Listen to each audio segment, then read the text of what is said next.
started talking about the overhand. The overhand is in the running for my favorite punch out of all the punches. It's between the overhand and the uppercut. And I don't care which uppercut, front uppercut, rear uppercut, I love them both. The overhand though holds a very special place in my heart because it's the first punch that I started finding a lot of success with. It's been a journey for the past 13 years of my training to find what works for me and what doesn't with the overhand.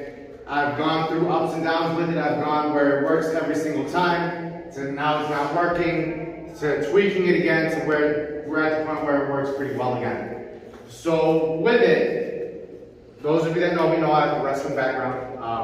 Not much of a striker. I've never been much of a striker. If anything, I've always struggled with my striking. When I started training, it was at the back of a fitness gym. The coach at the time was primarily a kickboxer. He didn't do a lot of grappling. We didn't do a lot of grappling in those classes. He was the type of guy who taught something for a little bit and then he's like, all right, spar. So we started sparring a lot before I knew a lot. I started training with my cousin, who, believe it or not, is 6'2", who has a striking background. He did Hapkido when he was younger. So he had a lot of kicks. He had long arms, long legs, so he kept catching me and kept keeping me at a distance. One day I got tired of getting beat up by him, so I said a little Hail Mary, and then I threw my hand and it landed, and his head bounced back. I was like, okay, that worked. Let's see if it works again. So I did it exactly the same way, and it landed again. So I was like, all right, I think I found my punch. Once I started taking my training a little bit more seriously and I started training at Victory, they taught me what the overhand was, and they taught me the proper steps for it. Problem was, once I started the proper steps for it, I stopped landing it. Because I started thinking too much. And that goes for just about anything that we throw or any kind of technique that we use. If you think about it too much, chances are it's not going to work the same. You got to trust it. That's why you got to shadow box it. You got to put it on pads. You got to put it in drilling, and then you can spar with it. And that's what's going to kind of make it second nature. But if you think too much, it's not going to work. So I kind of combined how it worked for me, what they taught me with Victory, and then one of my favorite fighters is Dan Henderson, and he kind of made the punch famous. Michael Bisping has one eye because of this punch. But Henderson throws it a little bit differently, and we're going to talk about why. We're going to talk about using both of them when needed. So, quite simply, the overhand works best if you're going against a taller fighter. There's a bit of a height difference between Sergio and myself, but when I throw this overhand here, temple, jaw, those are the things that I'm most likely to hit. Even if I'm not necessarily looking and I'm just throwing it, that's where this punch is landing with a better percentage. Marco and I are similar in height. Just keep this down for now. If I throw the overhand the same way, I have a better chance now of hitting the top of his head. Now if I have MMA gloves on or I'm bare knuckle, there's a better chance of me breaking my hand. Right? So that's why we say for the most part, we're throwing it against someone bigger. Because it comes from the name, overhand is coming from above.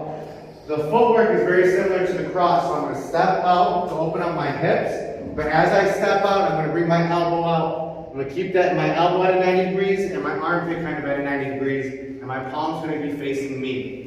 The only reason this hand comes down is not because of my shoulder. It's not my approach towards bicep with it, but I'm locking everything in place and I'm bringing it down by turning my hip over. So when this is actually working against an opponent here, I'm up here and it comes down with my hips here. And then my out, if I'm not going to throw anything after, I'm going to put both hands out, I'm going to circle out. So we're here, I step out, boom, and I'm out. And I'm circling away from his power. Okay, so question on that so far, on the overhand. Like I said, against a taller opponent, it works better. Against a shorter opponent, we got to make some adjustments. Not saying that you can't throw it at all. It's just with more adjustments. The simplest adjustment that you can make, if you want to throw the overhand against someone that's your height or shorter, you can just switch it to a cross because it's the same footwork.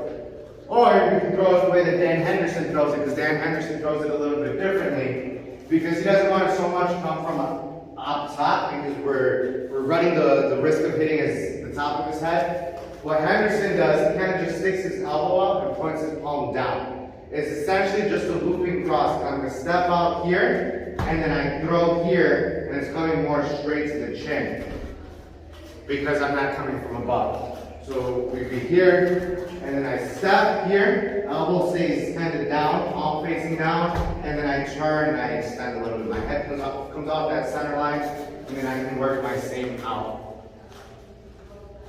Either one. We're going to work, we're all going to assume we're fighting someone taller right now because I want to keep everyone on the same page for now, because the way that we hold pads is going to be slightly different. Okay?